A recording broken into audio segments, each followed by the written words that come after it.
Balance. It's important in a lot of things. Tightrope walking, video games, scales, at least the old-timey ones, or knives gently being caressed by Thanos' finger. We as humans love when things are perfectly balanced. But unfortunately, that's not always the reality we get. Tightrope walkers fall, some video game characters are disgustingly broken, and even in our anime, sometimes it feels as though characters weren't made with balance in mind. And Naruto does not escape that unfortunate fate. You see, while there are tons of balancing issues in Naruto, there is no place more apparent than the teams of the Konoha 12. We have teams like Team 7 where every single member of Team 7 has arose to a level of godhood, while we have other teams like Team Guy where everybody on the team is either now irrelevant, dead, or permanently crippled. But what if we took the teams into our own hands? What if we decided to rebalance all of these teams to make it so every single team had a fighting chance against the other? To make it so every single member of every single team had compatible abilities with each other? Because, well, obviously Team 7 is the strongest out of all of the teams by far. When it comes to things like recon ability, there are actually teams that are stronger than Team 7. But the true weakness of these teams that are so strong in recon ability is that they're not strong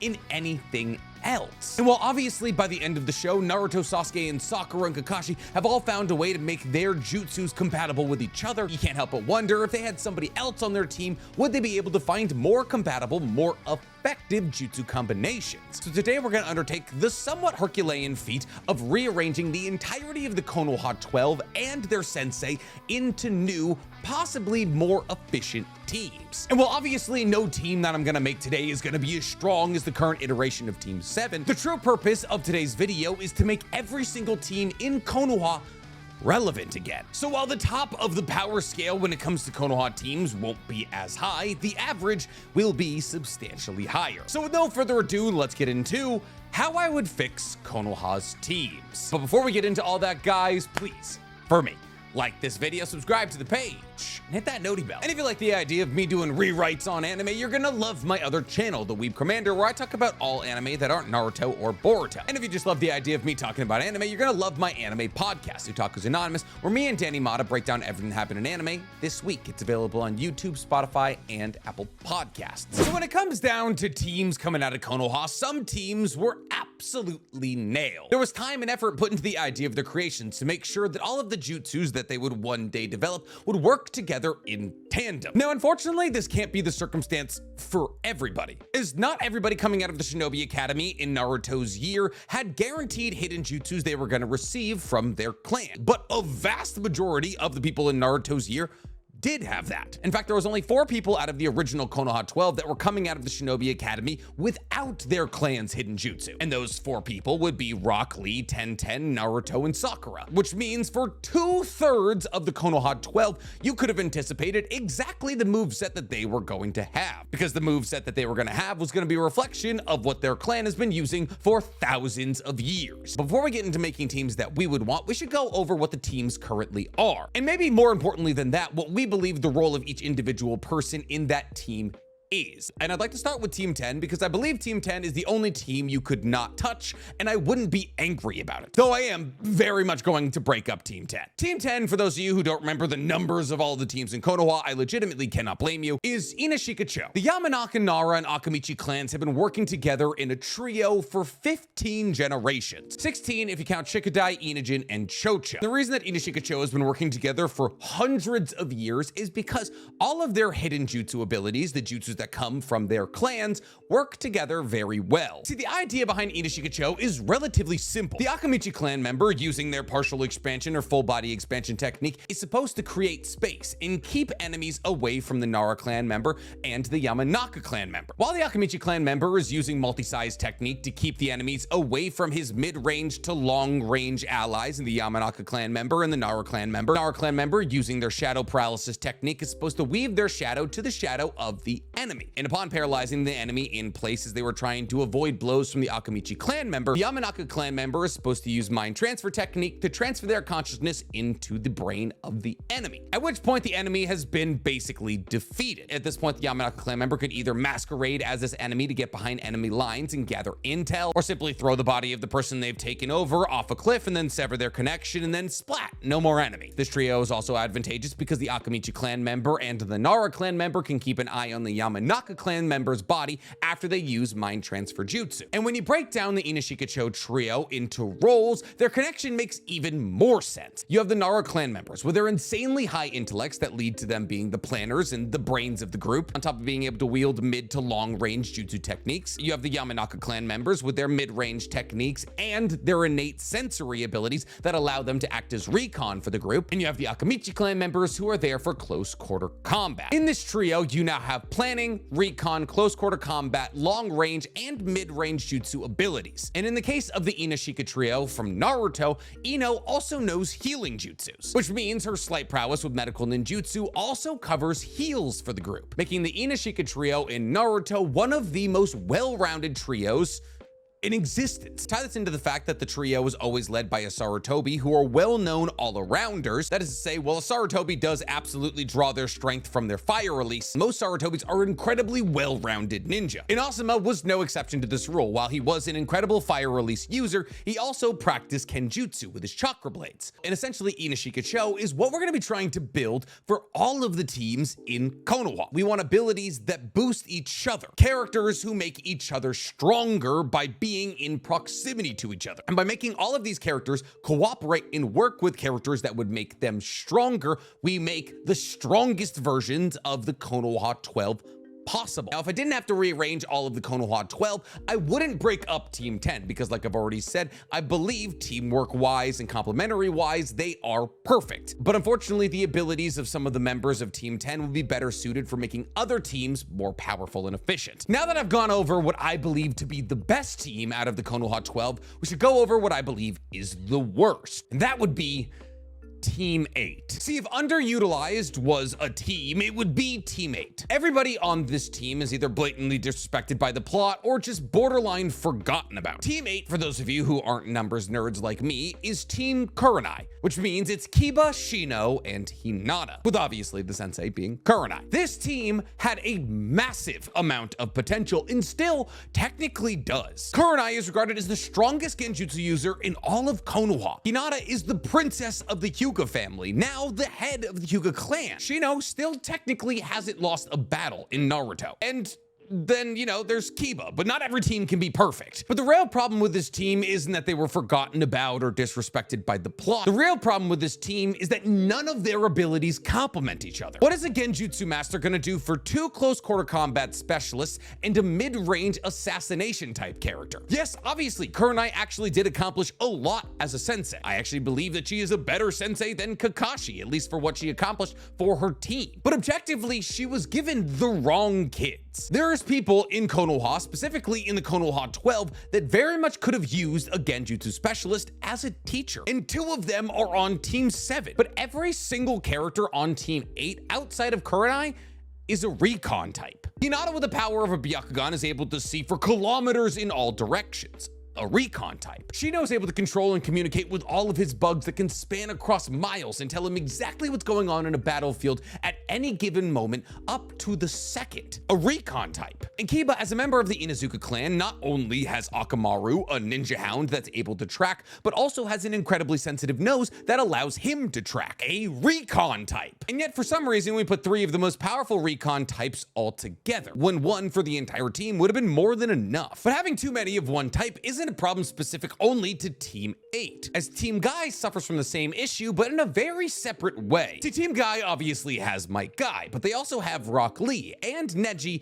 and Tenten. Now, obviously, Might Guy and Rock Lee need to be together. That goes without saying. But there's some problems with this team. See, if you're gonna put Might Guy and Rock Lee together like you need to, that is two close quarter combat specialists, period. They don't offer recon, heals, mid-range, long range. All they offer is close quarter combat. So with the addition of Might Guy and Rock Lee on any team, you would assume you're pretty much covered when it comes to close quarter combat. But with this team, not only do we have Rock Lee and Might Guy, We also have Neji, who, well, obviously he is also a recon type because of his Byakugan, is also a close quarter combat specialist. But I know what you're saying. Well, Nick, at least their third member, 1010, isn't a close quarter combat specialist. And you're kind of right. 1010 is a Kenjutsu specialist. She uses everything from her twin dragon spiral, where she throws 2 scrolls in the air and summons a bunch of weapons that she throws at you really quickly, to giant flails that she finds and masters all but immediately. Pretty much the only way to classify 1010 is a weapons user, and those weapons can either be swords that 1010 uses up close,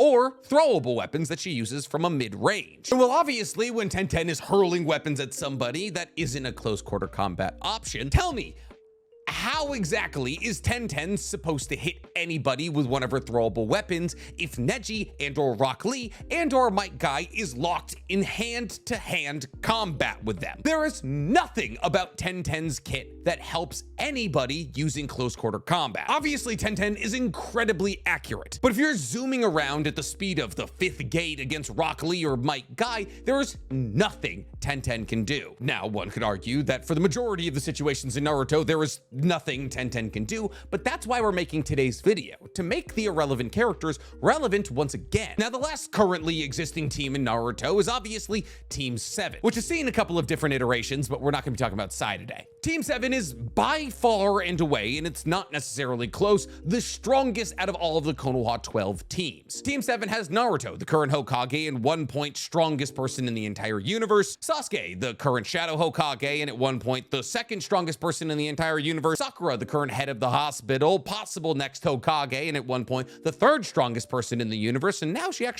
still might actually be somewhere around that approximation, and Kakashi, former 6th Hokage, and at 1 point, probably strongest person in the universe. And while obviously, as these 3 characters grow and get more powerful, their abilities begin to lean on each other more and more, like Naruto and Sasuke using Majestic Attire Susanoo, or Naruto bolstering Sasuke's Kagutsuchi with a wind-style Rasen Shuriken creating Scorch Release, or the deadlocked trio of summonings, Lady Katsuyo, Gamabunta, and Manda, that the 3 of them are able to summon. And obviously, within the capacity of this team, they're covered in all facets. But that's also because Naruto pretty much covers all possible facets by himself. Naruto is one of the greatest sensor ninjas in the entire world. He's able to share KCM 1 level cloaks with people in order to heal them and refill their chakra. His taijutsu is considered probably the best in the world. He's faster than anybody out there. He has mid and long range options when it comes to jutsus. While he may not be necessarily strategic, if you can make 1,000 clones of yourself and they're all wearing KCM 2 cloaks and holding city level Rasengan, you don't really need a plan. Outside of Naruto, Sasuke covers mid range and close quarter combat, Sakura covers close quarter combat and heals, and Kakashi is pretty notoriously an all-arounder. There's no holes in this team. They're perfect, but they're only perfect because each individual member of this team is so powerful that they just make the team insanely powerful as a whole. It's not because they have actual levels of compatibility that make them perfectly suited for each other. So now that we've gone over all of the teams of the Konoha 12, how would I rearrange them? And listen, I'm gonna be fully real with you here. I've made a lot of challenging videos.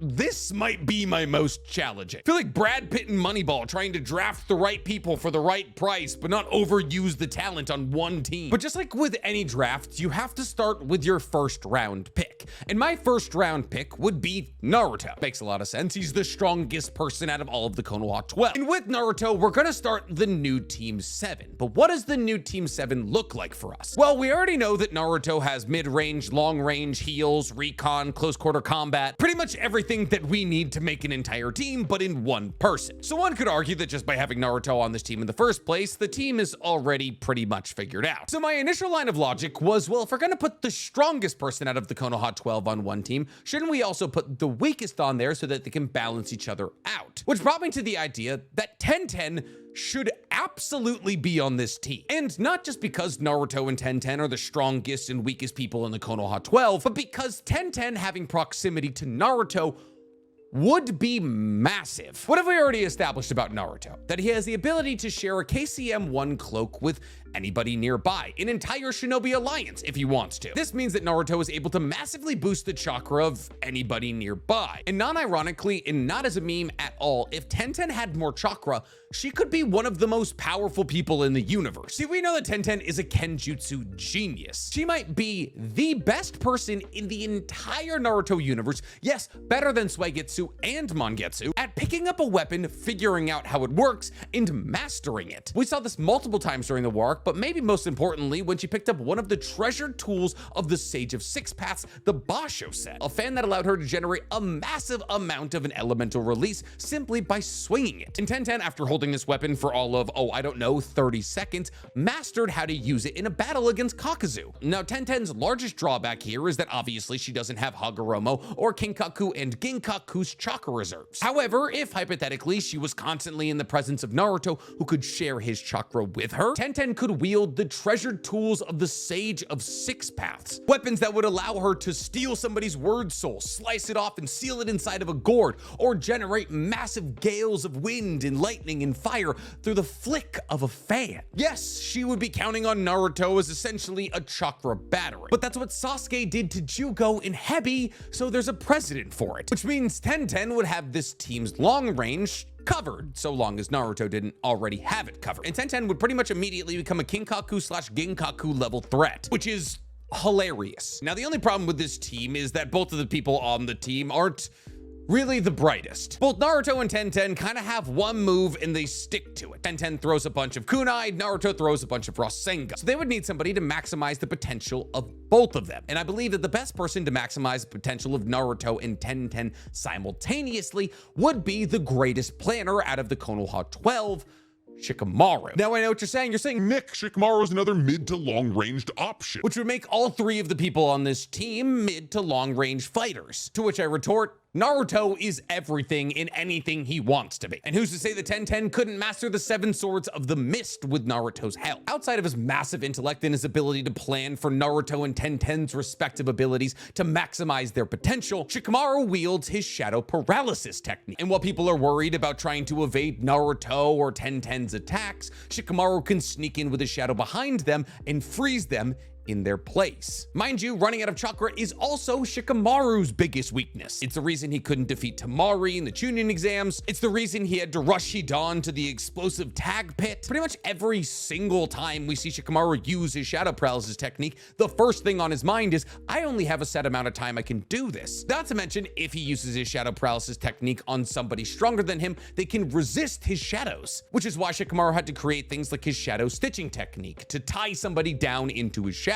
However, Kakashi flat out stated that having the Kurama Chakra mode made his Kamui 3 times stronger. So not only would Shikamaru have longer to control somebody using his shadow paralysis, he would be able to hold down stronger opponents if he had a KCM 1 level cloak on him. Considering the fact that Naruto was able to give these cloaks to the entirety of the Shinobi Alliance, giving it to 2 people, not a big deal. And now that Shikamaru is able to hold down powerful enemies, if only for a little bit with his shadow paralysis technique, guess what Naruto can do?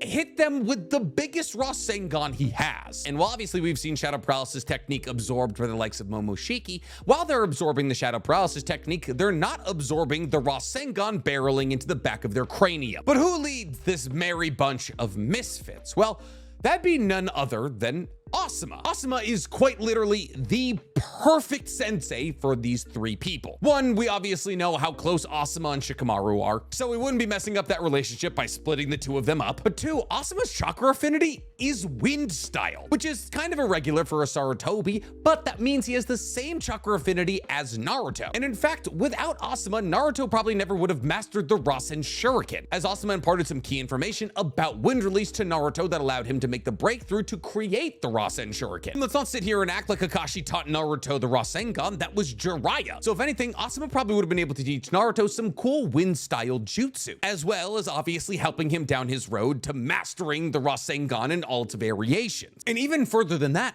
Asuma is a Kenjutsu specialist. He uses his chakra blade, which he imbues chakra in to make them stronger and increase their range, a trick that we've never even seen 10-10 try. So not only could Asuma be there to help 10-10 in her Kenjutsu journey, he could also be there to help Naruto in his wind release journey and just be there for Shikamaru as a father figure. It's the perfect team. And that's only the first of 4 perfect teams that I've made. 3, one of the teams isn't exactly perfect, but the new Team 10 that I created definitely is. See, Team 10 used to be Ino-Shika-Cho, and while obviously Ino-Shika-Cho is damn near perfect, I believe that the iteration of it that I've created might actually be better. See, the new Team 10 still has Ino, who's there for her mid-range abilities and her recon, as every team should either have heals or recon, or ideally both. And in the case of Ino, because she did learn a little bit of medical ninjutsu when she was chasing after Sakura's shadow, actually does cover both for us. But obviously Shikamaru has already been placed on Team 7, so Ino-Shika-Cho is broken up. So is Choji on Team 10 still? No. Obviously, since we're basing the majority of how we're building these teams off the original Team 10, we do still need somebody on this team to cover close quarter combat. We need a brawler who can create space for the likes of Ino and the other members on this team. But if creating space is all you need, then a lot of people can fill that role. If all you need is somebody who can keep the enemies away from your mid-range allies and keep an eye on the Yamanaka clan member when their body is collapsed, that role can be filled by almost any close quarter combat specialist. So instead of placing Choji on this team, I've replaced him with an arguably better taijutsu user, Rock Lee. And also Might Guy, because like we've already stated, they're inseparable. Which means now, instead of one close quarter combat specialist in Choji, we have 2, and they are arguably both substantially better in that role than Choji could ever be. But okay, we still have our Yamanaka clan member, we have the Akamichi being replaced by Might Guy and Rock Lee, who is our 4th member here. Well, that would be none other than the most disrespected man in the entirety of Naruto, who didn't deserve it, Shino. Yes, Shino was going to be stepping in for Shikamaru here, but why? Well, honestly, the answer to me seems relatively simple. If you boil down Shadow Paralysis technique and the Abarame's bug techniques, they operate very similarly. Both of them require them using their jutsus from the shadows at a medium to long range. However, Shino's bug techniques actually offer a lot more in the way of versatility. So Shino can do things like create walls or fists out of his bugs. He can also fly, as well as use his bugs as a detachment from his own body to pick up or protect things from a distance. Outside of all of this, we know that the Aburame clan actually has access to a paralytic bug, the Bochu bug, which was actually used to kill Shisui. It's a bug roughly the size of a mosquito that once it bites an opponent, they become paralyzed and poisoned. But even if they didn't want to go so far as poisoning their opponent, Shino can just use his bugs to hold somebody still while Ino transfers into them. Not to mention that Shino also offers recon that Shikamaru couldn't do. And while obviously the team as a whole has taken some pretty substantial blows to their total IQ, Shino is actually incredibly intelligent, pretty much knowing exactly what to do in every circumstance in battle. I mean, how many other people would have realized that Zaku, the man who had poles in his hand, generated his wind release from his elbows, and therefore if these poles got blocked up, it would blow out his elbows. Pretty much any battle that Shino's ever been thrown into, he's made the right decision. Tie that into the fact that the second Ino used her mind transfer jutsu and transferred into somebody else's body, Shino could just pick her up with bugs and fly her to safety. I also very much envision a scenario where Shino creates a wall of bugs and Ino shoots her consciousness to that wall of bugs that Shino opens temporarily to allow her consciousness to sneak through and enter whoever she was aiming at. And while this team may not be the most powerful team in the universe, I believe they would actually be more relevant and more powerful than the current iteration of Team 10. On top of that, both Shino and Ino could use some taijutsu lessons that I'm sure Might Guy would be willing to give them. Moving beyond Team 10, we have Team 9, also known as Team Kurenai, and Kurenai is still the leader of this team. By the way, I'm aware that I broke up Team 10 and that Team 10 should always have a Sarutobi looking after them, and I'm disregarding Naruto lore. I'm aware. I'm the person who screams about that into the microphone, but we're playing pretend right now. Back to Team 9. So Team 9, like we've already stated, still has Kurenai at the helm. However, her team looks very different. The first person that I would put on Team Kurenai is somebody that I've said should have been trained by Kurenai for a long time, and that would be none other than Sakura. Sakura, for as long as she's existed in Naruto, has been hailed as arguably the best person at chakra control in the universe. Even in the early days of Naruto, during the Konoha crush martial art, Kakashi believed that she should study in Genjutsu because her chakra control was so precise. This is why she was able to break herself out of the Genjutsu that was cast on the entire stadium like it was nothing, as well as break multiple of her allies out of the Genjutsu simply by touching them. However, Sakura never headed down the path of being a Genjutsu specialist, and that's mostly because Kakashi shelved her because he wanted to train an emo on how to make his hand scream in the mountains. But if Sakura had ended up on Team Kurenai, with her chakra control, she could have been one of the greatest Genjutsu users ever. See, like we've already stated earlier in this video, Kurenai is one of the most disrespected people in all of Naruto. Basically, the only time we ever see her in canon try to use her Genjutsu, she tries to use it against the greatest Genjutsu user on Earth, Itachi. And in that moment, she gets her own Genjutsu reversed on her, which was embarrassing. However, if Sakura had ended up on Team Kurenai, we could have got montages or battles where Kurenai used her Genjutsu to a positive effect. And I'm not saying that Sakura would have been a one-trick pony. Sakura, in a very similar capacity to how she worked with Kakashi, could have one day left Kurenai after she had mastered a couple of Genjutsu moves and gone and trained with Tsunade. Meaning that Sakura would have gone into training with Tsunade with a couple of moves under her sleeve that she could have developed during the time skip. Meaning that Sakura could have close quarter combat, healing, and Genjutsu/support covered for this team. And obviously, we've learned that Sakura, now as an adult, can use Genjutsu. We learned that in Sasuke Retsudan. But Sakura getting access to this Genjutsu prowess earlier and mastering it under the tutelage of Kurenai would have been incredible. And it also would have served as a jumping point for Kurenai to show off the fact that she was one of the most powerful ninja in Konoha. But that does technically give us two support types on this team, Kurenai and Sakura, as Sakura would either be healing or using Genjutsu, and Kurenai would obviously be using Genjutsu. And while obviously Sakura can throw mitts with the best of them, her as our coverage on close quarter combat is probably not enough, because in the scenario, the majority of her time would be dedicated to either healing or using Genjutsu, which is why Sasuke is also on this team. That way we can continue the love plot line and cover close quarter combat and mid-range for this team. And not to mention that Kurenai, as a master of Genjutsu, could also help Sasuke with his Genjutsu prowess. Because while obviously Sasuke uses his Sharingan for a lot of things that aren't Genjutsu, like its extrasensory perception, Amaterasu, Kagutsuchi, he can use it to cast Genjutsu, which is why he was able to cast Sakura under a Genjutsu using his 6-tome Rinnegan. However, Genjutsu really isn't a thing that Sasuke seems to focus on. And this is probably because of his straightforward, maniacal, and hatred-filled ways, as those who have manifested Genjutsu from the Sharingan were definitely more loving people, like Itachi and Shisui. Kurenai, at the very least, could have helped him with his base Genjutsu abilities, as the Sharingan itself comes with an inherent ability just called Sharingan Genjutsu, which would have made substantially stronger through the chakra control that Kurenai could have taught Sasuke. But I know what you're saying. Nick, why wouldn't Sasuke end up with Kakashi? He's the only other person with a Sharingan. And well, you know, that's fair. It's not like Sasuke couldn't have just gone to Kakashi for help. That kind of thing happens all the time. And even when Kakashi was Sasuke's teacher, all he did was fail Sasuke. He failed to reach out to him. He failed to teach him anything outside of Chidori, which, trust me, Sasuke could have figured out sooner or later. It's not like Kakashi's the only person with a Chidori-esque move. The Raikage also have one. And who knows, maybe if Sasuke focused more heavily on Genjutsu outside of Lightning Release, he could have won a couple more of his fights. Because in the early days of Naruto, he was only able to use Chidori, what, twice a day? And Genjutsu is substantially less chakra taxing. Now, obviously, by adding Sasuke and Sakura to this list, we have made a very powerful team. But Kurenai is also probably the weakest out of all of the sensei we had to work with, so having her on this team does slightly balance it out. But we are left with one more person. And that one more person is the second weakest person out of the Konoha 12, Kiba. Yes, I put him below Ino. But are we placing Kiba on this team because it's kind of stacked and needs to be balanced in the other direction?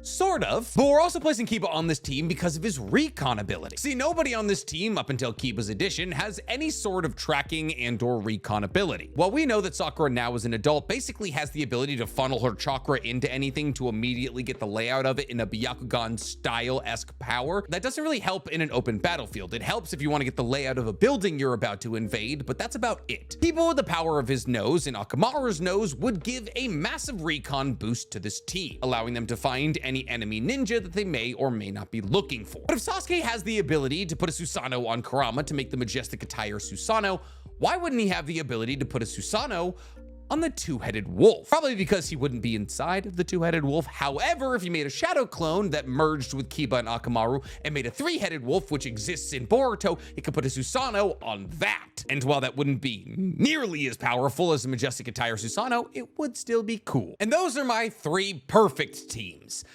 Now on to my less perfect team, which would be the new Team Guy, also known as Team 3. We're changing up the name because obviously Guy isn't on the team anymore. It's now Kakashi's team, which is fitting. And you're probably asking, Nick, why isn't this team perfect? well, because batting 1,000 is hard, but I think I did pretty good with this one. So on this team, we have Neji, Hinata, and Choji, all under the tutelage of Kakashi. Does that sound like a dream team to you? It really shouldn't. Here's the thing. There should have been a sensei who had a Byakugan. You're telling me 2 out of 12 of the Konoha 12, 1/6 of them have a Byakugan, and we don't have a sensei who can teach them how to use it better? I mean, obviously Hinata can go home and spar with her dad, and Neji can watch and learn better than her, but not having a sensei with a Byakugan all but guarantees Neji and Hinata aren't gonna learn from their team. So at the very least, Kakashi has a dojutsu, so he can kind of relate. And who knows, maybe Kakashi can spend enough time around Neji and Hinata that he can learn the Gentle Fist. The real reason I want Kakashi teaching Neji and Hinata is because there's a real possibility he could teach them to add elemental release to their Gentle Fist. Yeah, stabbing somebody in their Tenketsu point is cool, but imagine if you did it while your fingers were on fire. Now sure, technically, did I say that the problem with the old Team Guy is that there was too many close quarter combat users? Yeah, and now the team is once again 3 close quarter combat specialists, but at least this time the taijutsu happening on this team is more comparable. See, having Neji and Rock Lee on the same team is like giving one guy a scalpel and another a shotgun. There's not gonna be a whole lot of coordination between the two. However, if you give 2 people a scalpel, that's just getting your nose job done fast. On top of this, we all know that the Byakugan has a blind spot, and therefore Neji and Hinata could battle side by side and cover each other's blind spots. On top of this, we know that there's multiple Hyuga jutsus that require 2 users of Gentle Fist, like the double vacuum palm, which obviously one Hyuga clan member can use by just using both of their hands. However, you can also use one hand from each Hyuga clan member, which Hinata and Neji do in the 4th Great Shinobi World War. So having Neji and Hinata on the same team makes substantially more sense than Rock Lee and Neji. So what is Choji doing there? I couldn't find anywhere else to put him. However, let's say hypothetically Neji and or Hinata has stabbed a bunch of somebody's Tenketsu points and now they can't move as well. Choji could just smush him. And what's Kakashi doing in all of this? Hopefully teaching Choji some elemental releases so when he's 100 foot tall, he can make the world's biggest fireball we've ever seen. That's what I never understood. Yeah, sure, you're now massive. Okay, how about we teach you Chidori then? Hell, let's just teach you how to make a bow staff the size of you. Actually, Choji's father, does have a bow staff that grows with him when he grows, but Choji doesn't. So is the team perfect? No. But if Kakashi was the head of this team, would he have been there to teleport some sticks away from Neji's back? Maybe. Also, Neji and Hinata could have trained together. Neji could have taught Hinata rotation earlier. She could have taught him twin lion fist. It would have been cool. And 3 perfect and 1 cool is good enough for me. But what do you guys think? How would you arrange the Konoha 12 teams? Tell me in the comments below. And while you guys are down there, please, for me, like this video, subscribe to the page, hit that noti bell. Are the teams perfectly balanced? No. But when you're dealing with 12 people with individual personalities and individual fighting styles, slightly unbalanced is way better than we currently have.